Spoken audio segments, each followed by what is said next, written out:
Բնակարանային գողության վերաբերյալ ահազանգը Գեղարքունիքի մարզի օպերատիվ կառավարման կենտրոն ստացվեց ապրիլի 18-ի ժամը 22:17-ին։ Մարզի Աստղաձոր գյուղի բնակիչը հայտնում էր, որ կոտրել են պատուհանն ու տարել ոսկեղեն։ Գեղարքունիքի քրեական ոստիկանները մեկնեցին դեպքի վայր։ Ըստ տանտիրոջ, տնից դուրս էին եկել երեկոյան ժամը 8-ին, վերադարձել 1.5 ժամ անց ու քիչ անց նկատել նախ կոտրած ապակին, ապա նաև մոտ 3 միլիոն դրամի ոսկեղենի բացակայությունը։ Մարտունու քննչական բաժնում նախաձեռնվեց քրեական վարույթ բնակարանային գողության հատկանիշներով։ Նման դեպքերում իրավապահների գործողությունների արագությունն էական նշանակություն է ունենում նաև գողոնի հայտնաբերման հարցում, կանխելով դրա իրացումը։ Գեղարքունիքի քրեական ոստիկանների վարկածը, որ այդ կարճ ժամանակում տուն մտնելն ու գողոնով հեռանալը պատահական չէր։ Նույնքան արագ պարզաբանումներից ու ճշտումներից հետո ահազանգից ընդամենը 2 ժամ անց պարզվեց բնակարանային գողությունը կատարած անձի ինքնությունը՝ տուժողի 34-ամյա համագյուղացին էր։ Վերջինս հայտնաբերվեց Մարտունի քաղաքում ու ձերբակալվեց։ Հետագա միջոցառումներով իրավապահներին հաջողվեց հայտնաբերել նաև գողացված ոսկեղենը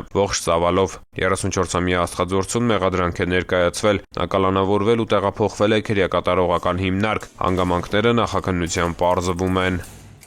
Ծանուցում ենթադրյալ հանցանքի մեջ կասկածվողը կամ մեղադրվողը համարվում է անմեղ, քանի դեռ նրա մեղավորությունը ապացուցված չէ Հայաստանի Հանրապետության քրեական դատավարության օրենսգրքով սահմանված կարգով՝ դատարանի օրինական ուժի մեջ մտած դատավճռով։